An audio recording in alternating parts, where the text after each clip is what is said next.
Situation de proportionnalité. Pour vous expliquer ce qu'est une proportion et une situation proportionnelle, on va se fier sur un exemple. Dans un supermarché, on offre les dindes à un prix réduit à l'occasion de l'Action de grâce. En réduction, la dinde se vend 2 $ le kilogramme. D'abord, remplis cette table de valeur qui décrit la situation énoncée ci haut. Donc, si on a 5 kg de dinde, qu'est-ce qu'on va faire pour obtenir le prix? On va multiplier par 2. Donc, on va obtenir 10 $. On peut indiquer d'ailleurs l'unité entre parenthèses ici dans la table de valeur. Même chose si on a 6 kg x 2, 12 $, 14 $, et ainsi de suite. Ça va toujours faire des bons de 2 $. Donc, lorsque le prix augmente, la masse de la dinde qu'on achète augmente aussi. Et dans le même sens, qu'est-ce qu'on remarque? Si le prix diminue, la masse diminue aussi.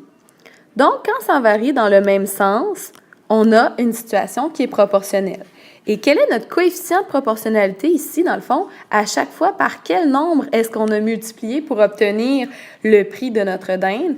Le coefficient de proportionnalité ici, c'était 2, puisqu'on a multiplié par 2.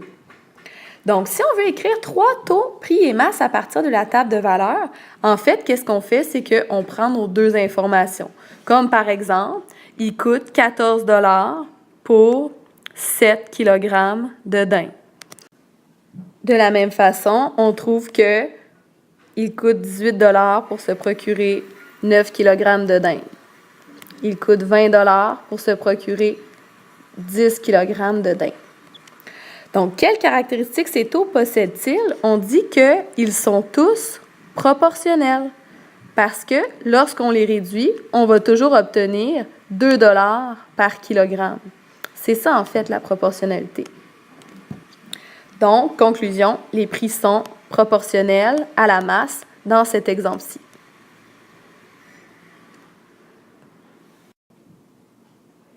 Donc, comment est-ce qu'on peut définir une situation de proportionnalité directe? C'est toute situation donnant lieu à des rapports ou à des taux qui sont proportionnels.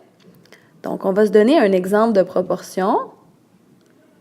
Donc, une proportion s'écrit comme ceci. Exemple, 3 pour 12 va être équivalent à 9 sur 36. On a une proportion parce qu'on remarque ici que le coefficient de proportionnalité, par quel nombre est-ce qu'on a multiplié une grandeur pour obtenir l'autre grandeur? C'est par 4. 3 x 4 donne 12 et 9 x 4 donne 36. On a donc deux fractions qui sont équivalentes et c'est ce que c'est une proportion. C'est donc une égalité entre deux rapports, entre deux taux. Voilà!